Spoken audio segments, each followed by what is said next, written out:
franche reprise du marché de la rénovation est exclue en 2020. Arrêtés brutalement au début du confinement, les chantiers ont depuis repris un rythme dégradé, contraints par les difficultés d'approvisionnement et surtout par l'application des gestes barrières.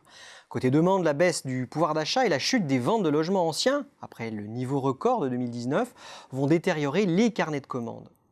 Si cette situation promet de compliquer pendant un temps l'équation financière et les stratégies de croissance des entreprises, de vrais motifs d'espoir subsistent pour l'après-2020.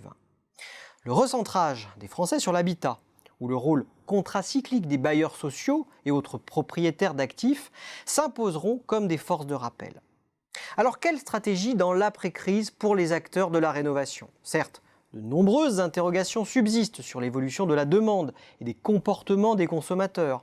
Néanmoins, des tendances lourdes resteront d'actualité, comme la volonté des entreprises de davantage structurer l'offre en direction des particuliers. Des particuliers qui attendent d'être accompagnés et conseillés face à des travaux perçus comme complexes, voire décourageants. Plusieurs catégories d'acteurs sont à la manœuvre. D'abord, les très offensifs délégataires de certificats d'économie d'énergie, à l'instar de GeoPLC, qui s'illustrent par ses programmes de travaux quasi gratuits et clés en main pour les particuliers, dont le dernier, machaudièregratuite.fr, a été lancé en mars 2019. Citons aussi les plateformes d'intermédiation qui cherchent à donner confiance aux particuliers à travers une sélection préalable des artisans. Une phase de structuration a eu lieu avec les rachats successifs de Mes Dépanneurs par Engie et Elocasa par EDF, renommé depuis Easy. Enfin, les constructeurs de maisons individuelles, eux, cherchent à élargir leur domaine de compétences à la rénovation. Le leader Exahome a fait l'acquisition de plusieurs spécialistes du secteur, dont Rénover, Camif Habitat et Illico Travaux. En matière de rénovation, si la majorité de l'activité est réalisée par des petites entreprises, les grands groupes de BTP jouent un rôle fondamental. Des singularités en matière de positionnement et stratégie de croissance existent, toutefois, selon la taille des acteurs. Les géants du BTP, eux, sont en capacité de réaliser de lourds travaux de rénovation nécessitant des compétences techniques avancées.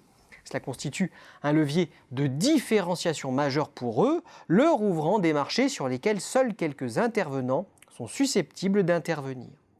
Les entreprises, et notamment les plus grandes, misent aussi sur le BIM. Comme pour le neuf, le BIM en rénovation représente un levier d'amélioration de la qualité et de la productivité, ainsi qu'un outil de gestion à destination des propriétaires des biens, une fois les travaux achevés. Enfin, les acteurs du BTP et les grands groupes en particulier misent sur l'exemplarité en matière énergétique. Les efforts des entreprises portent sur les garanties, sur les niveaux de consommation post-rénovation, notamment à travers les contrats de performance énergétique.